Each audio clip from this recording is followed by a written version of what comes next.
Assalamualaikum warahmatullahi wabarakatuh.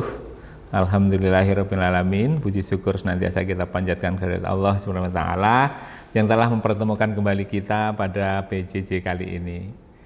Baiklah anak-anak sekalian, sebelum kita mulai pembelajaran kita pada hari ini, mari kita awali dengan berdoa terlebih dahulu. Berdoa mulai.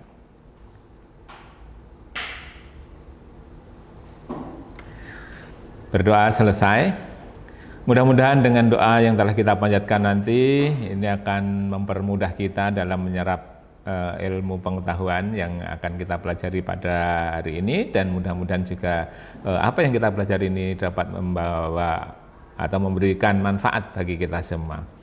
Oke, untuk kelas 9 kali ini kita sudah memasuki pada bab yang ke-8 ya. Kemarin bab yang ke-7 bioteknologi, itu dari hasil praktek kemarin sampai kemarin siang ada baru 17 orang yang mengirim ya. Yang belum silahkan untuk segera melengkapi laporannya ya. Oke, untuk materi yang berikutnya yaitu tentang partikel penyusun materi dan penggunaannya dalam kehidupan sehari-hari. Nah, bagian yang akan dipelajari ini nanti ada 3 bagian. Yang pertama yaitu partikel penyusun benda mati dan makhluk hidup. Nah, ini nanti partikel penyusun benda mati dan makhluk hidup. Kemudian bagian kedua yaitu proses pembentukan molekul, dan yang ketiga yaitu sifat dan kegunaan bahan serta pengaruhnya terhadap kesehatan. Oke, kita lanjut ke slide berikutnya. Ya. Kompetensi dasar dan indikator pencapaian kompetensi. Jadi pada pembelajaran ini apa yang akan kita sampaikan, yang harus kita capai itu apa? Ini dari kompetensi dasarnya, ini 3.8 ini adalah dalam ranah pengetahuan, menghubungkan konsep partikel materi yang nanti berupa atom, ion, dan molekul, struktur zat sederhana dengan sifat bahan yang digunakan dalam kehidupan sehari-hari, serta dampak penggunaannya terhadap kesehatan manusia. Kemudian pada ranah keterampilannya, ini nanti adalah menyajikan hasil penyelidikan tentang sifat dan pemanfaatan bahan-bahan dalam kehidupan sehari-hari. Dari kompetensi dasar ini kita jabarkan menjadi indikator pencapaian kompetensi. Jadi yang pertama dari pengetahuannya adalah menjelaskan konsep atom, ion, dan molekul. Kemudian yang kedua menjelaskan sifat berbagai jenis bahan atau materi yang ada di sekitar kita. Yang ketiga memaparkan contoh pemanfaatan bahan dalam kehidupan sehari-hari. Dan yang keempat adalah menjelaskan pengaruh bahan tersebut di lingkungan sekitar kita terhadap kesehatan. Dan pada pengetahuan keterampilannya itu adalah menyajikan karya ide kreatif tentang pemanfaatan bahan serat, karet, tanah liat, kaca atau gelas, plastik, dan logam. Nanti mungkin bisa dipilih salah satu saja. Next. Ya. Partikel penyusun benda mati dan makhluk hidup. Nah, bagian yang akan kita pelajari di sini nanti adalah molekul penyusun benda mati dan makhluk hidup, dan yang kedua adalah atom dan partikel penyusunnya. Lanjut. Ya. Molekul penyusun benda mati dan makhluk hidup. Di kelas 7 kalian sudah belajar tentang benda mati dan makhluk hidup ya. Ciri-ciri makhluk hidup kalian juga sudah mempelajarinya. Kemudian di akhir kelas 7 di situ ada juga tentang ekosistem, yang itu ada komponen biotik dan abiotiknya ya. Nah, materi atau bahan yang berbeda ini tersusun atas molekul-molekul benda yang berbeda juga, sehingga atom-atom penyusunnya juga berbeda ya. Jadi materi atau bahan yang berbeda itu tentu penyusunnya juga berbeda juga ya. Misalnya antara besi dengan karet itu jelas sudah berbeda ya penyusunnya. Maka molekul-molekulnya juga berbeda. Atom besi, atom karet itu juga nanti berbeda-beda juga. Selain adanya perbedaan molekul penyusunnya, yaitu dari jenis dan jumlah atom penyusunnya, perbedaan sifat-sifat suatu materi juga disebabkan oleh perbedaan susunan molekul dalam materi tersebut. Nah, kita lihat contohnya di gambar ini. Ini ada gambar pohon singkong, ya, budin kata kamu itu ya.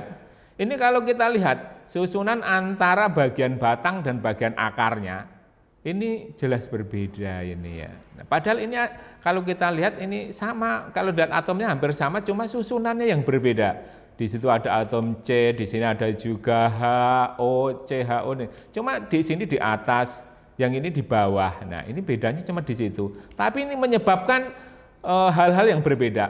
Kita lihat di bawah ini berupa amilum atau zat tepung yang mungkin bisa kita makan. Ini tidak terlalu keras, tapi bagian atas ini adalah selulosanya yang membuat serat kayu. Nah, ini kalau kita makan ini nggak enak. Nggak bisa dicerna oleh kita, tapi bagian bawah ini bisa. Ini kalau kita lihat atomnya sama, cuma di sini kita lihat adalah strukturnya yang berbeda menyebabkan sifatnya juga berbeda. Kalau hal lain kalian bisa lihat mungkin intan yang berkilau-kilau biasa digunakan untuk perhiasan, ya karena sifatnya keras, bisa juga untuk mata bor gitu ya. Itu dengan pensil yang tengahnya, yang hitamnya untuk nulis itu, atau dengan areng itu sama penyusunnya, yaitu karbon. Cuma karena strukturnya berbeda, maka sifatnya juga berbeda. Nah, kita lihat lagi ini antara benda padat dan benda cair ya. Benda padat ini kita lihat begitu rapatnya atom-atomnya, sementara benda cair ini renggang. Nah, ini mempengaruhi nanti sifat-sifat dari benda ya, baik itu benda mati maupun pada makhluk hidup ya. Kalau pada pelajaran biologi waktu itu kelas 7 kalian baru belajar baru sampai pada sel saja. Nah, ini lebih dalam lagi dari selnya gitu ya. Lanjut. Iya.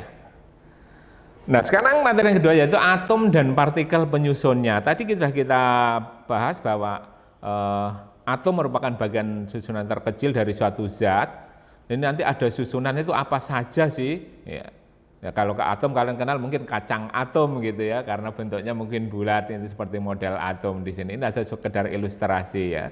Ini adalah ilustrasi hasil percobaan oleh Thomson untuk menyelidiki partikel penyusun atom ya. Jadi itu ditembak dengan sinar alfa di situ ya.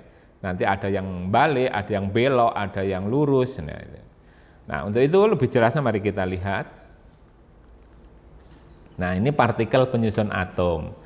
Nah, ternyata atom itu tersusun atas partikel-partikel subatom yang kita kenal dengan nama partikel dasar ya. Partikel dasar berarti bahan pokoknya ya.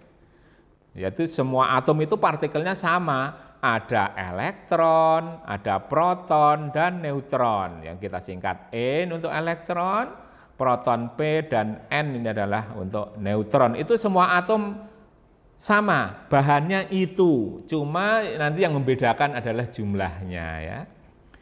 Atom bermuatan netral karena atom memiliki jumlah proton dan elektron yang sama ya. Jadi atom itu tidak bermuatan, padahal dia punya muatan positif dan negatif karena jumlahnya sama, sehingga dikatakan netral ya, karena saling menetralkan antara muatan positif dan negatif.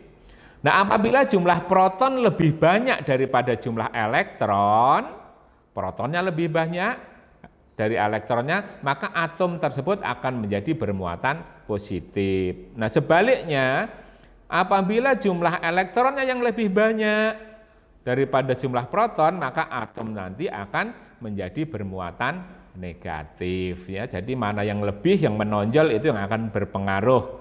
Ya, kalau lebih banyak protonnya berarti nanti muatannya positif, lebih banyak elektronnya muatannya negatif ya. Nah, ini kita lihat tabel di bawahnya. Ini adalah partikel penyusun atom, ada elektron, proton, dan neutron. Ini penemunya ya. Untuk penemu elektron adalah J.J. Thomson, untuk protonnya adalah Goldstein, dan neutronnya adalah Chadwick. Nah, masanya ini 0, 1, 1 ya. Ini satuan massa atom ini ya. Kemudian untuk muatannya, untuk elektron muatannya adalah negatif 1, proton positif 1, dan neutron ini adalah netral atau tidak bermuatan. Nah, kalau kita tuliskan lambangnya itu begini ini ya. Ini kita tulis lambangnya. E ini elektron, negatif 1 ini adalah muatannya, 0 ini adalah masanya. Proton ini muatannya 1, masanya 1. Neutron, nah ini muatannya 0, masanya 1 ya. Sehingga nanti dalam penghitungannya karena elektron ini 0, ini nanti tidak mempengaruhi massa dari suatu atom, nanti bisa kita abaikan dalam penghitungannya ya. Kita lanjutkan. Ya. Nah, di sini ada beberapa teori atom ya. Jadi atom itu ada teorinya. Jadi tidak ujuk-ujuk kita dapatkan ada atom terdiri dari proton, elektron, neutron. Nah, itu ada sejarahnya ya. Ini berkembang dari Dalton sampai ke teori yang modern ya, ada 5 tahap ya. Yang pertama teori atom Dalton, kemudian disempurnakan oleh Thomson nanti disempurnakan lagi oleh Rutherford nanti disempurnakan oleh Niels Bohr, dan yang terakhir adalah teori atom modern, ada juga menyebutnya teori mekanika kuantum ya. Kita lihat satu persatu ya. Yang pertama adalah teori atom Dalton. Nah, Dalton menggambarkan atom itu sebagai bola pejal yang sangat kecil. Pejal itu padat gitu ya. Jadi nggak ada lubangnya di dalamnya gitu ya. Kalau kita mungkin main kasti, main tenis, bola tenis itu nggak pejal karena dalamnya ada rongganya. Tapi kalau kalian mungkin lempar peluru ya, tolak peluru ya, tolak peluru di pelajaran olahraga, itu pelurunya adalah merupakan bola pejal yang dalamnya itu padat gitu ya. Jadi oleh Dalton, atom itu diibaratkan seperti itu, bola kecil yang padat sebagai bola pejal ya. Atom merupakan partikel terkecil yang tidak dapat dibagi lagi. Nah, ini menurut Dalton dulu atom itu nggak dapat dibagi lagi. Kemudian atom dari unsur yang sama memiliki sifat dan massa yang sama ya. Sebaliknya atom yang berbeda memiliki sifat dan massa yang berbeda juga ya. Kemudian senyawa ini adalah materi yang terdiri atas 2 jenis atom atau lebih dengan perbandingan tertentu. Nah, ini masih berlaku sampai sekarang. Kemudian reaksi kimia merupakan penataan ulang atom-atom sehingga tidak ada atom yang berubah setelah reaksi, tidak ada yang hilang gitu maksudnya ya. Nanti cuma susunannya berubah susunan aja, tapi sifatnya nanti akan berbeda. Nah, itu menurut Dalton. Nah, teori ini kemudian disempurnakan oleh Thomson dengan penemuan elektron tadi dengan tabung sinar katodanya. Thomson mengemukakan teori atom, model atom roti kismis ya. Ya, roti kismis jadi seperti roti yang ketempelan kismis. Kalau kamu susah membayangkan kismis ya bayangkan saja itu sebuah onde-onde gitu ya. Onde-onde itu bulat. Kemudian yang nempel-nempel di luarnya itu wijennya gitu ya. Ya kalau roti bukan makanan kita, onde-onde aja lah gitu ya. Jadi Thomson mengemukakan teori atom seperti model roti kismis ya. Rotinya tadi ini adalah atom yang merupakan bola berbentuk positif dan di tempat-tempat tertentu terdapat elektron yang bermuatan negatif pada nempel di pinggirnya gitu ya. Ya. Kamu bayangkan onde-onde itu sebagai muatan positifnya, wijennya yang nempel tadi sebagai elektronnya atau muatan negatif itu menurut Thomson. Ya, tapi dengan perkembangan ilmu pengetahuan berikutnya ternyata kurang sempurna, kemudian disempurnakan lagi oleh Rutherford. Ya. Nah, model atom Rutherford ini elektronnya sudah tidak diam, tapi dia berkeliling, tidak nempel lagi ya di situ ya, ada lintasnya tertentu. Nah, menurut Rutherford, atom terdiri atas inti atom yang bermuatan positif. Ya, jadi masih sama intinya muatannya positif. Inti atom mengandung hampir seluruh massa dari atom ya. Jadi massanya berpusat pada inti atom ya. Dan dikelilingi oleh elektron yang bermuatan negatif seperti model tata surya kita ya, seperti tata surya yang kalian mungkin sudah belajar di kelas 7. Di situ ada Merkurius, Venus, Mars, Bumi dan sebagainya. Nah, itu kan ada lintasannya tertentu ya. Sehingga digambarkan seperti itu ya. Jadi kalau kalian lihat gambar itu adalah model atom dari Rutherford ya. Jadi elektron itu yang ada lintasannya berkeliling-keliling itu ya. Kemudian di tengah ini adalah inti atom ya, yang terdiri atas proton dan neutron, di tengahnya ini elektronnya berkeliling ya. Nah, tapi di sini kalau berkeliling tentu dia mengeluarkan energi. Nah, tapi Rutherford tidak bisa menjelaskan di situ kenapa kok dia tidak kembali ke ininya, tidak sampai nanti melemah lama-lama jatuh ke intinya. Sehingga model ini disempurnakan oleh Niels Bohr, ya. Ya, di sini Niels Bohr menjelaskan ini hampir sama, cuma di sini lintasannya berbeda. Ya, kalau tadi kan agak semrawut, yang sini sudah teratur. Menurut Bohr, atom terdiri atas inti atom yang menjadi pusat massa, jadi pusat massanya ada di sini dalam inti atom yang muatannya positif, ya, karena ada proton. Nah, kemudian massa yang lainnya adalah neutron, ya, jadi proton dan neutron di sini. Tapi karena neutron itu netral, sehingga muatan yang ada di inti adalah muatan dari protonnya. Elektron bergerak mengelilingi inti atom pada lintasan-lintasan tertentu. Ya, lintasan tertentu ini yang kita sebut sebagai orbit. Ya. Atau nanti kita kenal dengan nama kulit atom. Ya, ini kulit atom. Ya. Kulit atom yang paling dekat dengan inti atom ini mempunyai energi paling rendah. Ya, seperti ini ada sebuah lintasan, kalau kalian lari mengelilingi inti misalnya, kalian harus lari, maka yang lintasan paling dalam ini energinya tidak begitu besar, tapi kalau kalian harus mengelilingi semakin luas, semakin panjang lintasannya, energi yang kamu butuhkan akan semakin besar juga. Nah, demikian juga pada kulit elektron. Jadi lintasan yang paling dalam atau kulit yang paling dekat dengan inti ini mempunyai energi yang rendah, semakin keluar energinya akan semakin tinggi. Nah, di sini dijelaskan bedanya dengan yang Rutherford tadi.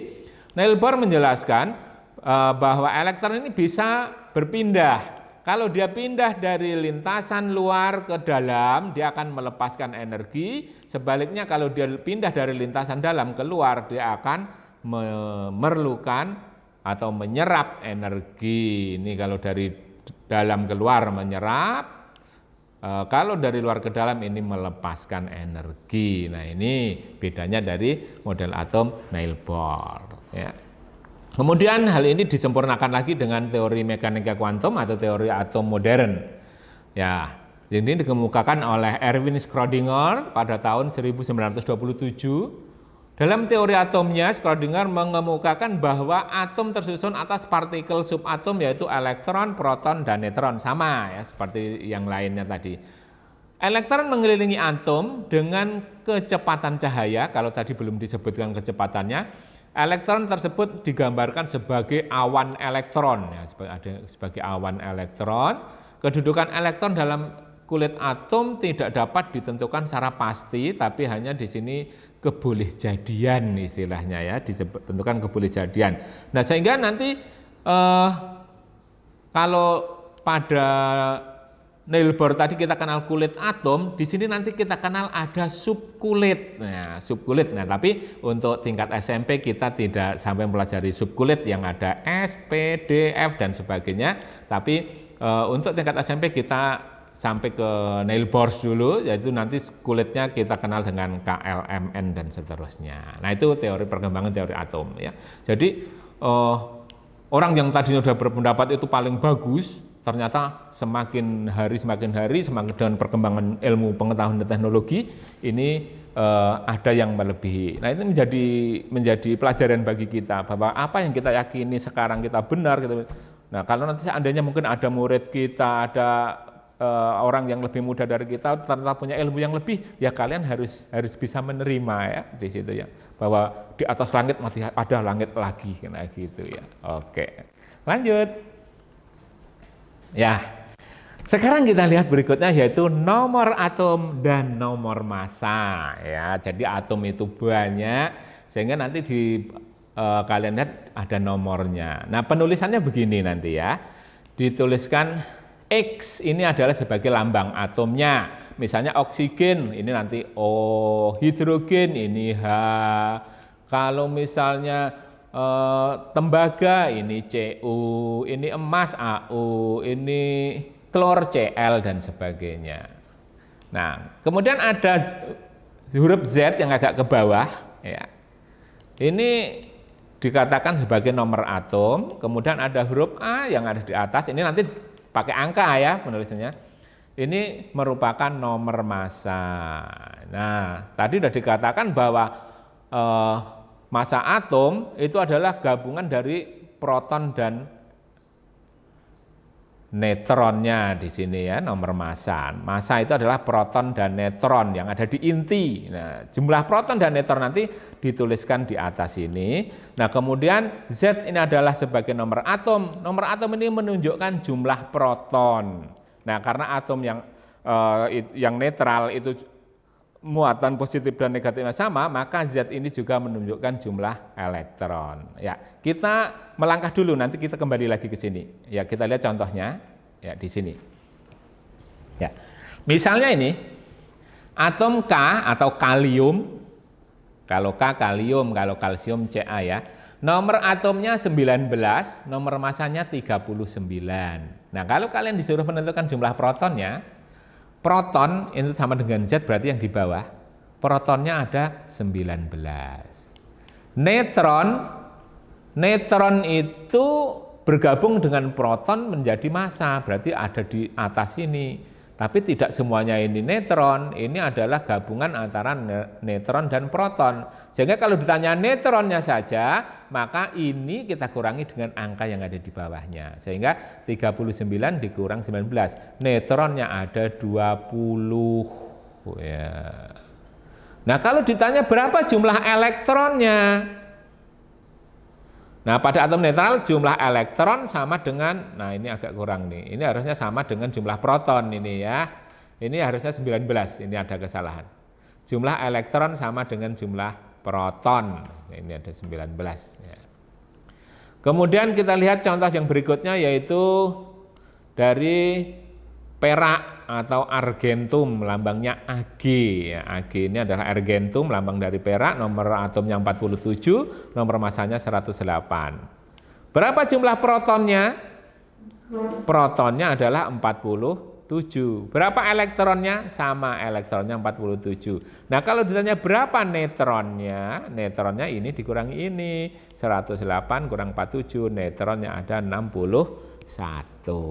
Bisa ya, nanti kalian menentukan proton, elektron, dan neutron. Sekali lagi, nomor atom menunjukkan jumlah proton. Nah, untuk atom yang netral, proton sama dengan elektron. Jadi ini menunjukkan nomor atom ini adalah jumlah proton atau bisa juga jumlah elektron. Sedangkan nomor massa ini nanti menunjukkan gabungan antara proton dan neutron. Kita kembali ke depan lagi dikit. Iya.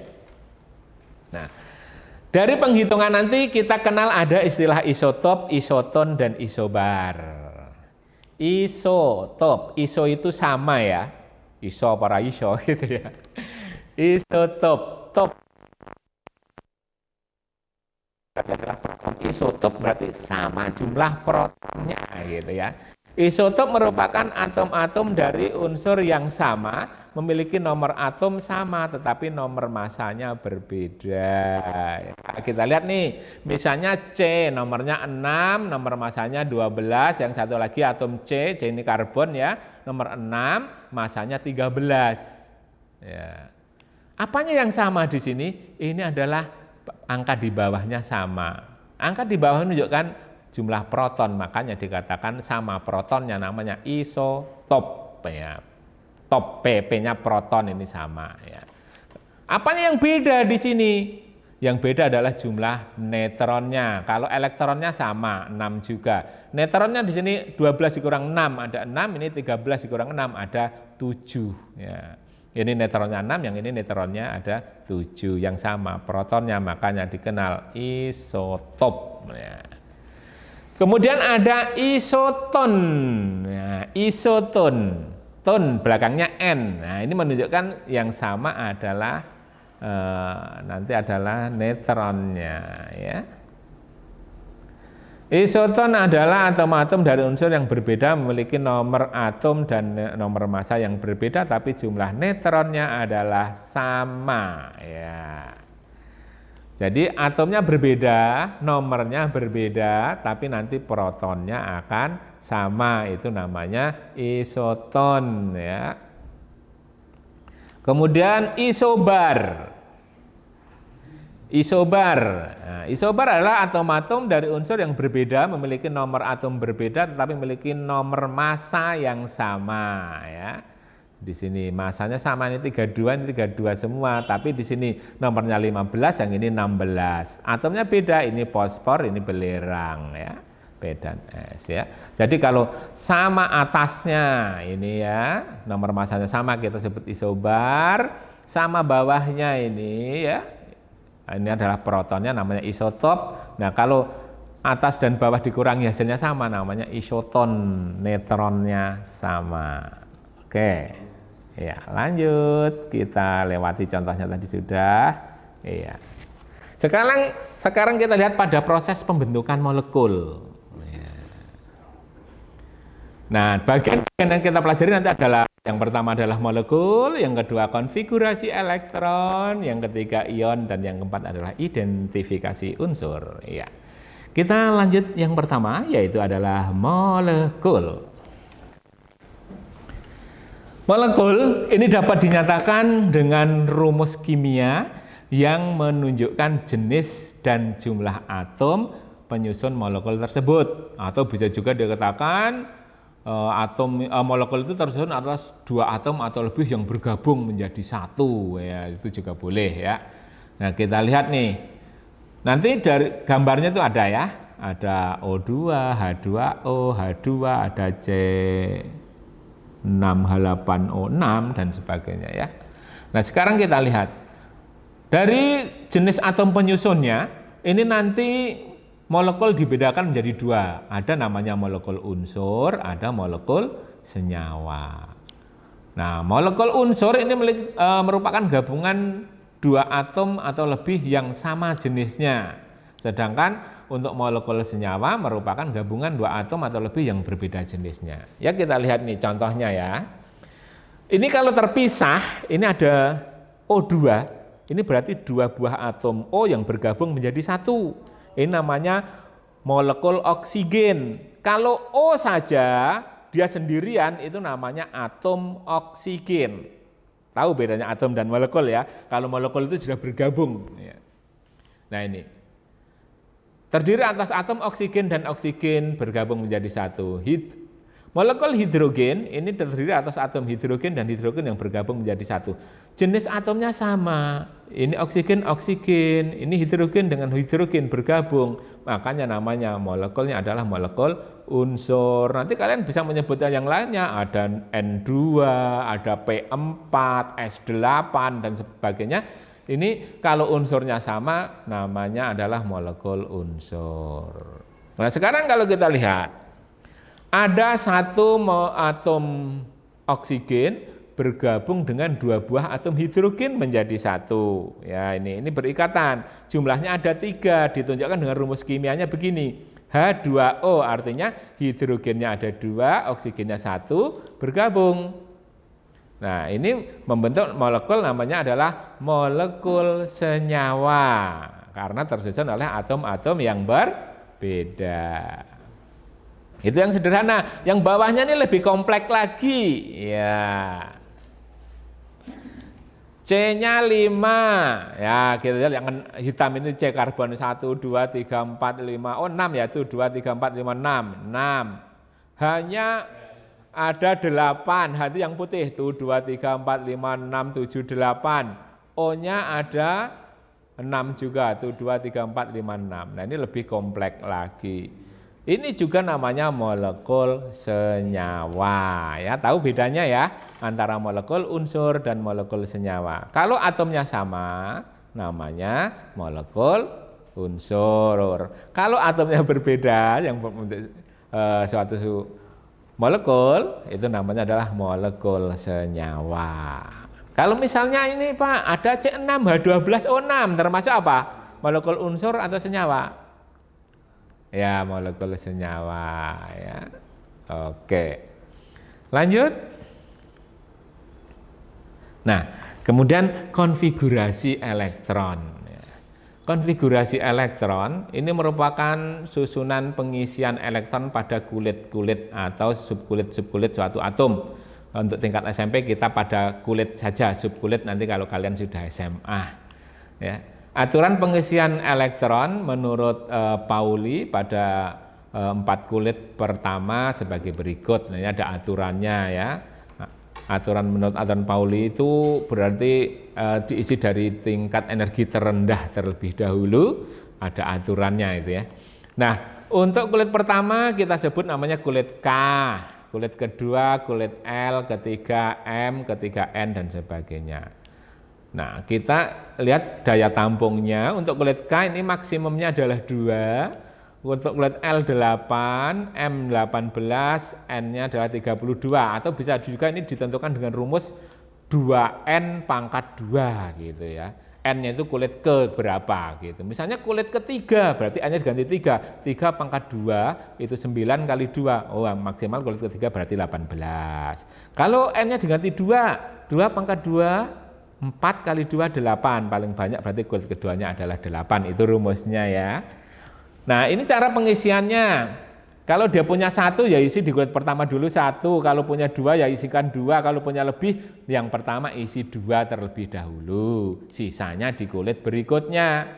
Jika sisanya kurang dari 8 langsung masukkan berapa, sisa 6 ya tulis 6, sisa 7 tulis 7, sisa 5 tulis 5, tapi kalau sisanya 9 atau lebih dari 8, tuliskan 8 dulu, sisanya baru di belakangnya. Ya. Kalau sisanya di belakangnya kurang dari 8, tulis apa adanya. Lebih dari 8, tapi enggak sampai 18, itu dituliskan 8 saja. Ya.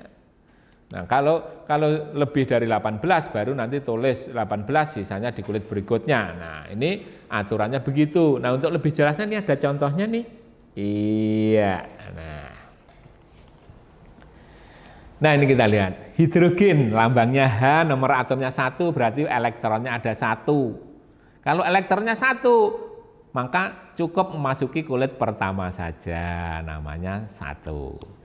Ada atom helium, He, nomor atomnya 2, berarti jumlah elektronnya ada 2. 2 bisa masuk kulit pertama, maksimum ya, ada 2, ya 2. Ne nomornya 10. Nah, jumlah elektronnya 10. Kulit pertama diisi 2. Sisanya berapa? 10 kurangi 2, 8. 8 di kulit kedua muat enggak? Muat, karena kulit kedua tadi maksimum 8, sehingga 2, 8. Nah, kalau Na nomornya 11, berarti elektronnya ada 11. Kulit pertama diisi penuh terlebih dahulu 2, kulit masih sisa 9. Di kulit kedua diisi penuh lagi 8, bisa ya, diisi 8 bisa, ada sisa 1 di kulit ketiga. Cl demikian juga nomornya 17, elektronnya 17, berarti kulit pertama 2, masih sisa ada 15. Kulit keduanya bisa masuk 8, masih ada sisa 7 di kulit ketiga, dan seterusnya. Kita lihat yang berikutnya, ini misalnya yang Ca. Nomornya 20, kulit pertama 2, masih sisa 18, maka di kulit kedua bisa diambil 8, masih sisa 10 bisa dimasukkan ke kulit ketiga, kan maksimal 18, tapi kalau tadi lebih dari 8 dan kurang dari 18, tuliskan sama dengan depannya 8 ya. Sehingga ada sisa 2, maka ditulis di belakangnya, begitu ya. Ya, jadi dari konfigurasi elektron ini nanti kalian bisa melihat elektron. Nah, ini biasanya elektron yang berada di kulit terluar, ini ada 1, 8, 1, 7, 2, 7, 8 dan seterusnya. Ini yang kita sebut sebagai elektron valensi. Itu elektron yang berada di kulit terluar, yang nanti ini akan menentukan golongan dari atom tersebut kalau kita masukkan dalam sistem periodik unsur. Kemudian jumlah kulit, nah jumlah kulit ada K, L, M, N, ada K ini berarti 1, L ini 2, M ini ada 3, N ini yang 4, ini nanti menentukan namanya adalah periode. Nah, nanti karena atom begitu banyaknya nanti dikelompokkan menjadi begini. Nah, ini namanya adalah susunan berkala unsur-unsur kimia, atau ada juga menyebutnya sistem periodik unsur. Ini tidak sembarangan nyusunnya. Nah, ini kalau Elektron valensinya 1 ini nanti golongan 1A. Elektron valensinya 2 golongan 2A. 3A sampai terakhir ini adalah 8A. Nah, nanti kalian harus hafal nih golongan ini misalnya golongan 2A apa saja? H, L, I, N, A, K, R, B, C, S, F, R. Disingkat biar mudah. Hari libur nanti kita robohkan cadas Fir'aun misalnya. Golongan 2 beli mangga, cari sirsat, bawa rambutan. Nah, B, E, M, G, C, A, S, R, B, A, R. Ini nanti semua konfigurasi elektron valensinya 2. Nah, seperti tadi kita lihat. Na contohnya, Na nomornya 11. 11 kita masukkan ke dalam konfigurasi elektron, berarti 2, kulit kedua 8, kulit ketiganya 1. Berarti dia elektron valensinya adalah 1, maka golongannya adalah 1A.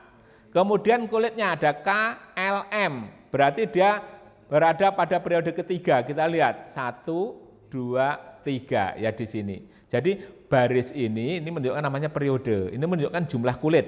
Berarti kalau ada yang di paling atas ini jumlah kulitnya cuma 1. Yang ada di barisan sini jumlah kulitnya 2. Ini jumlah kulitnya 3. Ini jumlah kulitnya 4 gitu. Tuh ya. Ya nanti mungkin akan lebih lanjut lagi ke tingkat berikutnya ya. Itu sekedar pengetahuan saja. Ya. Lanjut. Nah ini. Nah sekarang ion.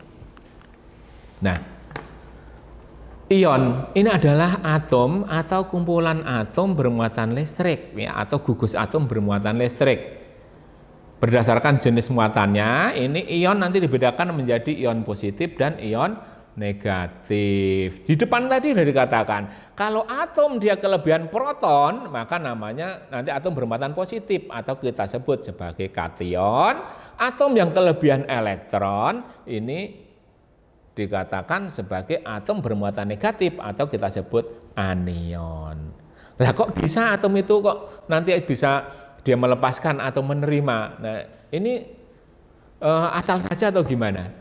Enggak, ini ada aturannya. Nah, kalau dari sistem periodik tadi kalian perhatikan, ini elektron valensi yang paling stabil itu ada pada golongan 8A atau kita kenal dengan istilah oktet.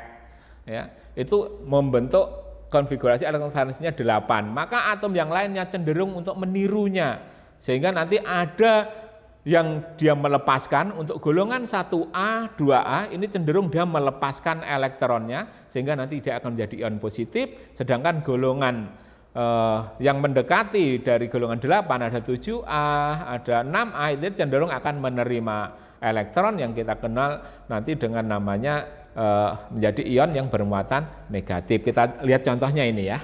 Kation ini terbentuk jika suatu atom kehilangan atau melepaskan elektron sehingga atom menjadi bermuatan positif. Kita lihat misalnya K. K itu nomornya 19. 19 kalau kita lihat, kita buat susunannya 2, 8, 8, 1. Nah, paling belakang ini 1. Nah, 2, 8, 8, 1. Nah, supaya menjadi 8, gimana caranya? 1 ini harus dibuang, maka elektron ini akan dilepaskan, 1 dilepaskan oleh K, sehingga menjadi K+. Ya, ada muatannya tuh, K ada positif di atasnya, ini ciri ion itu ada lambang muatannya ya. Dan E ini adalah elektron yang dilepaskannya, dia melepaskan 1. Kalau Ca nomornya 20, di belakang ada 2. Untuk menjadi 8, maka 2 tadi dicopot, dibuang, dilepas, sehingga jadi Ca2+ gitu. Nah sekarang kalau anion ini akan menerima elektron untuk menjadi 8, seperti kalau kamu mungkin pengen meniru idola kamu misalnya ada tayu lalatnya di dagu di sini. Kalau zaman dulu misalnya ada artis Rano Karno gitu ya. Jadi orang yang pengen mengidolakan Rano Karno tahan dia beli spidol mungkin untuk menghitami di sini biar sama. Nah, di sini ada juga atom tadi untuk meniru idolanya yaitu golongan 8A untuk menjadi 8, dia nanti harus mencari elektron ya. Ini ya. Misalnya Cl nomornya 17. Kalau kita buat konfigurasinya 2, 8, 7. Nah, untuk menjadi 8, 7 ini kalau dibuang alangkah sayangnya. Sehingga nanti cukup dengan menambah 1, maka 7 akan menjadi 8. Maka Cl akan mencari 1 elektron. Nah, 1 elektron nanti digabungkan. Nah, nomornya 17, berarti elektronnya kalau netral 17, karena kelebihan 1, maka dia akan menjadi negatif 1, makanya ditulis Cl min, karena kelebihan elektron 1, gitu ya. Oke ya, jadi kalau kelebihannya itu yang menunjukkan muatannya ya. Kalau dia netral, dia adalah atom biasa, tapi kalau dia nanti kelebihan proton, karena dia melepaskan elektron, dia kelebihan proton, lebihnya berapa? Nah, itu akan jadi muatannya. Nah, demikian juga kalau ada atom yang menerima elektron dari luar, dia menyebabkan jumlah elektronnya berlebih. Nah, jumlah lebihnya berapa itu yang menunjukkan muatan dari ion tersebut. Oke ya, jelas tentang pembentukan ion ya. Oke, lanjut. Ya, sekarang bagaimana suatu senyawa itu terbentuk ya, gitu ya, melalui ikatan yang bagaimana. Nah, kita lihat nih, ion tadi ada ion positif, ada ion negatif. Nah, kalau muatan positif dan negatif ini kalau berdekatan maka dia akan tarik menarik. Nah, demikian juga ini pada ion positif dengan ion negatif. Ion positif nanti dia akan melepaskan elektron, ion negatif akan menerima elektron, maka akan berikatan menjadi satu. Nah, senyawa yang terbentuk dari ion positif dan ion negatif ini yang kita kenal dengan senyawa ion. Nah, ini contohnya ya. Ini senyawa ion, senyawa yang terbentuk dari kation dan anion yang disebut senyawa ion. Contohnya ada garam dapur, ya. Ini contohnya ini garam dapur, ini pembentukan garam dapur. Na, ini kalau kita lihat elektronnya ini di pertama ada 2, kemudian di luarnya ada 8, paling luar sendiri ada 1, ini yang warna hitam ini 1 ya. Nah, sehingga kalau pengen jadi 8, 1 ini nanti dilepas. Nah, sekarang Cl punya 17, yang kulit pertama ada 2, kulit di luarnya ada 8, kulit yang paling luar ada 7. 7 ini kalau pengen jadi 8, maka dia akan menambah 1. Nah, nambahnya dari mana? Dari elektron yang dilepas oleh Na. Nah, sehingga dia akan bergabung.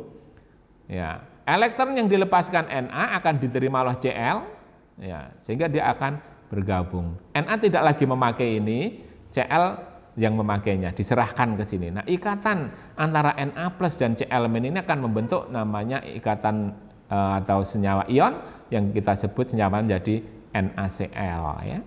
Natrium klorida atau garam dapur ya. Ini sifatnya berbeda antara Na sendiri dan Cl sendiri ya. Kalau Na ini adalah logam ya. Logam tapi bisa dipotong-potong empuk seperti tahu ya. Cl ini bentuknya benar adalah gas klor itu yang berbahaya bagi pernafasan. Na ini kalau reaktif banget ini, kalau sebesar biji jagung saja kita lemparkan ke kolam itu bisa menimbulkan ledakan yang hebat. Tapi kalau sudah bergabung jadi satu, jadi garam dapur, kalau kita misalnya makan bakso kurang garam saja nggak enak ya rasanya. Coba kamu tambah garam dikit, nggak akan terjadi ledakan, enggak, karena sifatnya sudah menjadi sifat yang baru. Ini adalah contoh pembentukan senyawa, yaitu senyawa ion.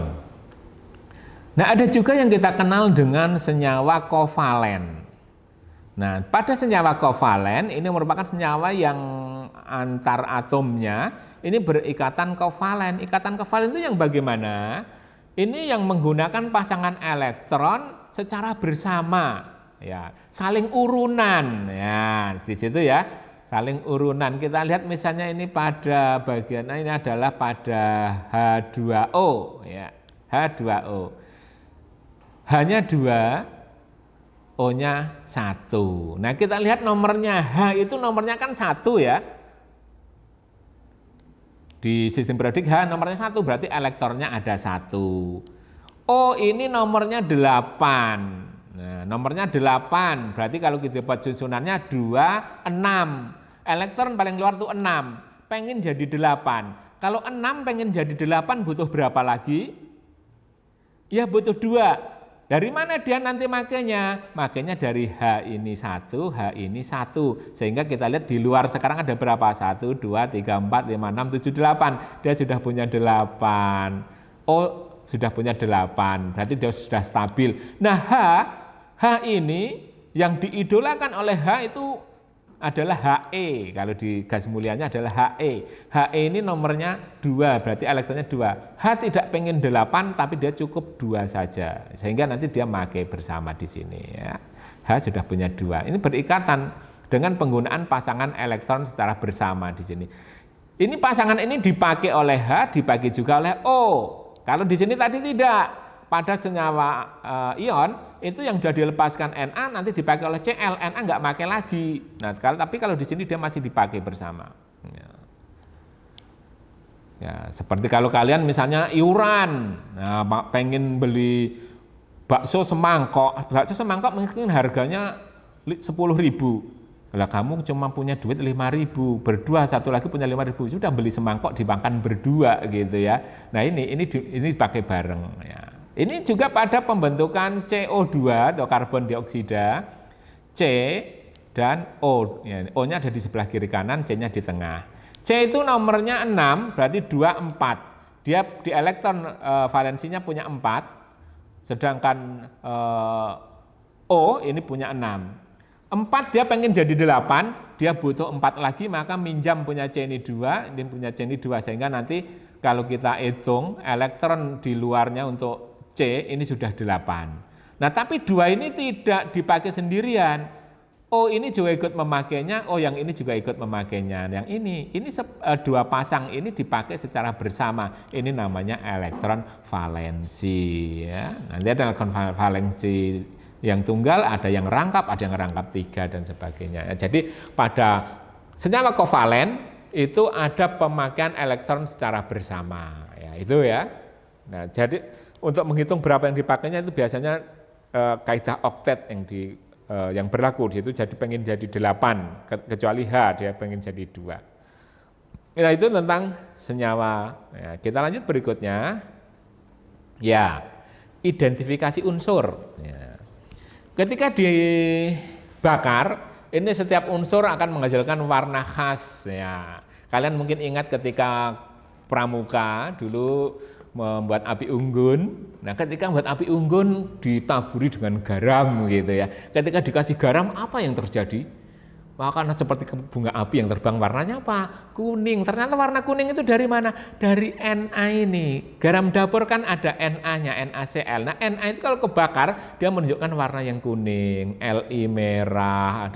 Nah, dari unsur-unsur ini yang kita dipakai nanti orang buat kembang api yang berwarna-warni itu karena reaksi nyala yang berbeda-beda ya. Jadi dari uji nyala ini kita bisa nanti mengidentifikasi beberapa jenis unsurnya ya. Kalau tembaga mungkin warna jadi hijau gitu ya, atau biru, malah ini biru ya. Ada yang hijau dan sebagainya. Jadi dari warna itu bisa tes nyala, uji nyala itu bukan uji nyali ya. Uji nyala itu bisa untuk menentukan kandungan dari unsur tersebut ya. Oke, lanjut. Nah, kita masuki bagian yang ketiga, yaitu sifat dan kegunaan bahan-bahan serta pengaruhnya bagi kesehatan. Yang pertama nanti kita lihat adalah sifat bahannya, yang kedua adalah kegunaan dan pengaruh bahan terhadap kesehatan. Ya, lanjut langsung saja. Nah, sifat bahan. Nah, setiap benda ini memiliki kegunaan berbeda-beda tergantung dari sifatnya ya. Sifat benda ini nanti dibedakan jadi 2, ada sifat fisika, ada sifat kimia. Nah, sifat fisika ini yang berhubungan dengan perubahan fisika yang tidak menimbulkan hal-hal atau materi yang baru ya. Sedangkan sifat kimia ini yang bisa menyebabkan merupakan karakteristik suatu materi yang berhubungan dengan interaksi antar materi yang menghasilkan sifat baru ya. Contohnya untuk sifat kimia, sifat fisika mulai dari kerapatan ya, atau densitas ya. Kerapatan itu dari benda padat, benda cair, benda gas itu kan berbeda karena kerapatannya berbeda. Kekerasan demikian juga, elastisitas ya, antara elastisitas mungkin antara karet dengan plastik dengan besi itu beda elastisitasnya. Daya hantar yang kita kenal nanti ada isolator, konduktor, semikonduktor gitu ya. Viskositas itu kekentalan gitu ya. Antara air dengan minyak itu akan berbeda viskositasnya ya. Kemagnetan sudah kita pelajari kemarin, ada ferromagnetik, diamagnetik. Nah, kemudian titik didih. Titik didih itu titik saat di situ terjadi mendidih itu menguap pada seluruh bagiannya. Ya itu akan berbeda-beda antara air, minyak, mungkin cairan yang lain, alkohol itu juga akan beda titik didih, titik beku, titik leleh dan itu akan berbeda-beda. Itu adalah menunjukkan sifat fisika ya, karena di situ antara mendidih, membeku, meleleh itu kan merupakan perubahan wujud ya. Tidak ada sifat baru ya. Misalnya titik beku dari air jadi es kan cuma berubah wujudnya saja. Titik leleh dari es menjadi air masih di situ zatnya sama. Nah sekarang tapi kalau untuk sifat kimia itu meliputi nanti kestabilan ya stabil atau tidaknya. Ya misalnya ada kapur barus kok lama-lama hilang ya menyublimnya hilang gitu ya. Nah itu kestabilannya. Kemudian kereaktifan ya.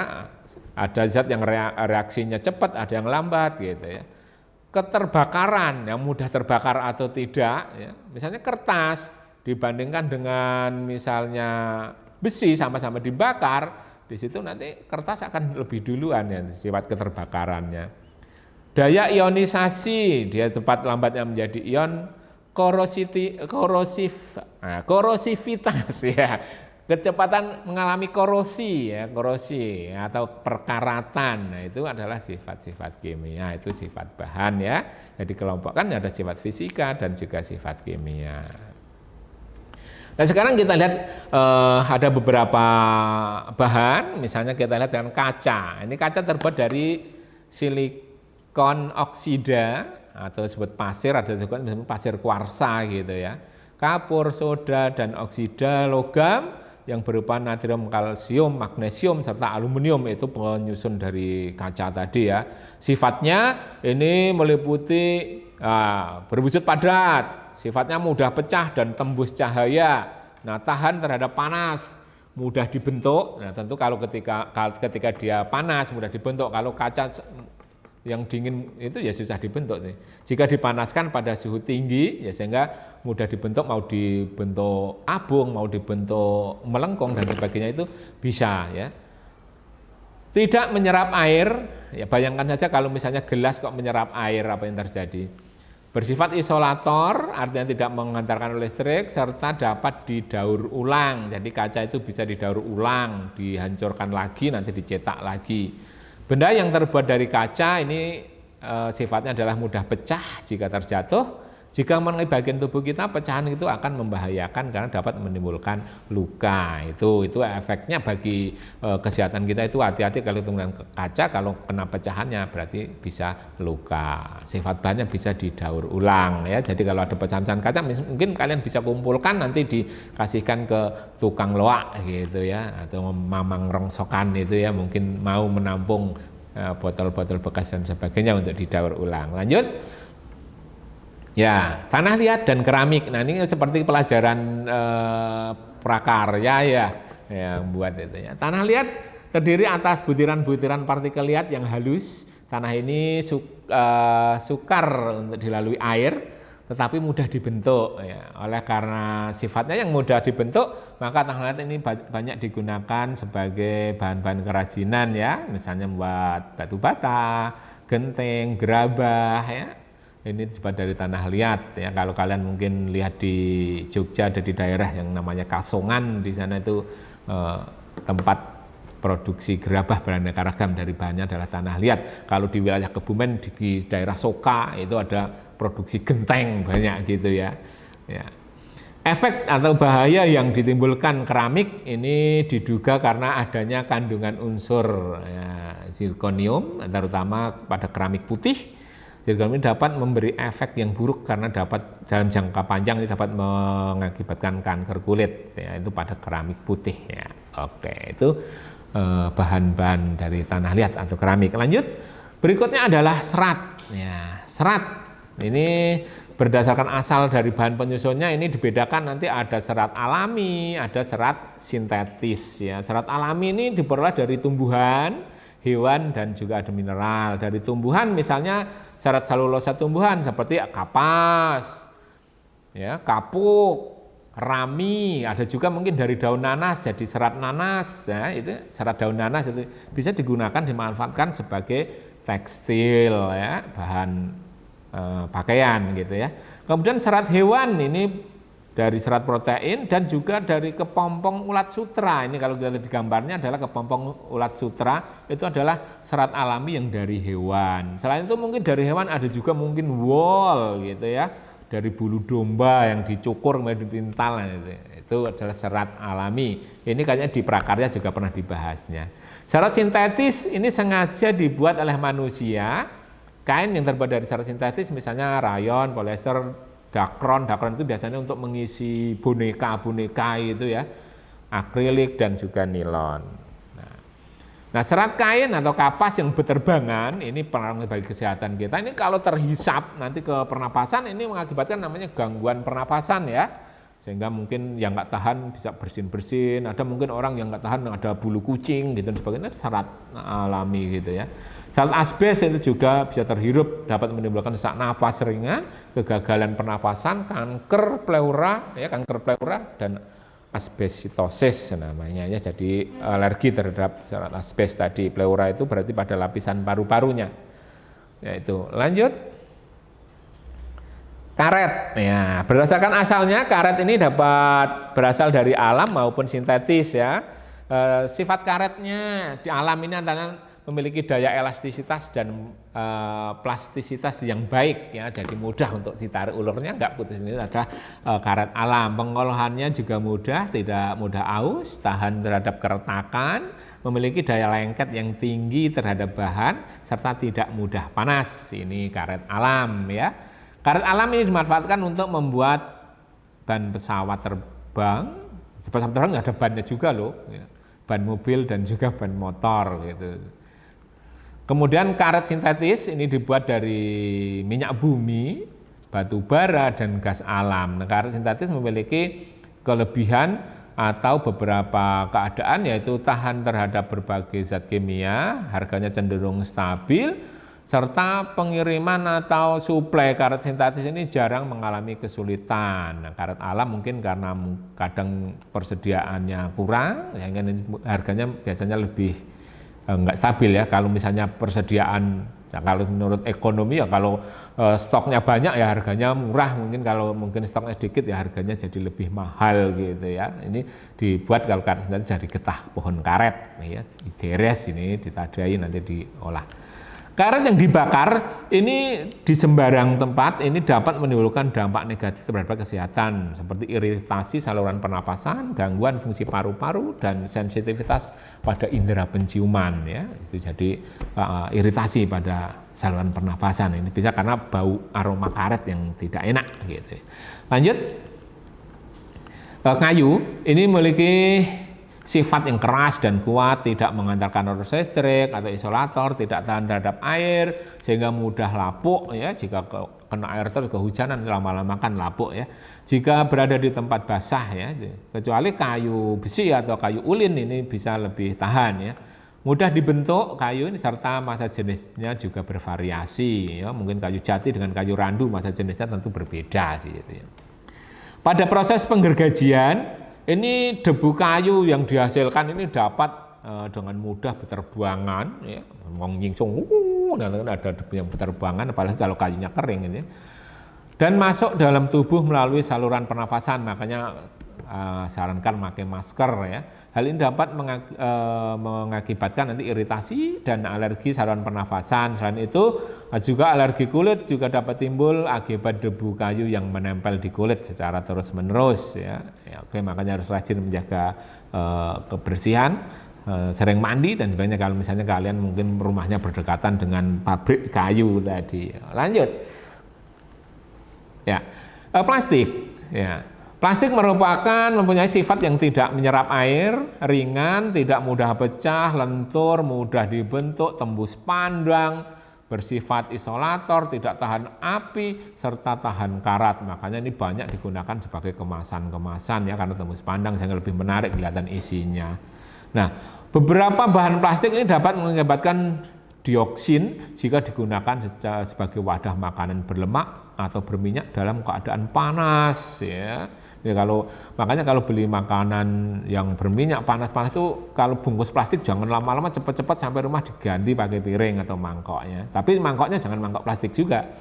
Ya, dioksin ini sangat beracun sehingga bagi sel tubuh kita sehingga dapat mengakibatkan kanker ya. Jadi sifatnya adalah karsinogen. Mungkin dalam jangka waktu yang lama nanti baru akan timbul kankernya. Jadi kalian harus dapat menggunakan plastik secara bijaksana. Tentu kalau ada wadah selain plastik, manfaatkan yang selainnya aja ya. Oke, lanjut. Berikutnya adalah logam.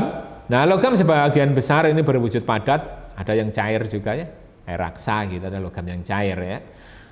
Bersifat keras dan kuat, tidak menyerap air, tahan terhadap panas dan api, pengantar panas yang baik, serta dapat ditempa ya.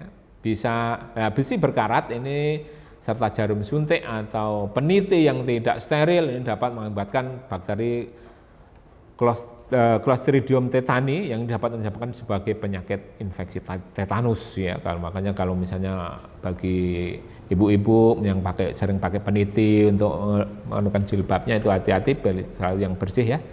Jangan yang sudah berkarat masih dipakai lagi gitu ya. Selain itu juga mungkin alat-alat masak ini harus dijaga kebersihannya, jangan sampai terjadi perkaratan.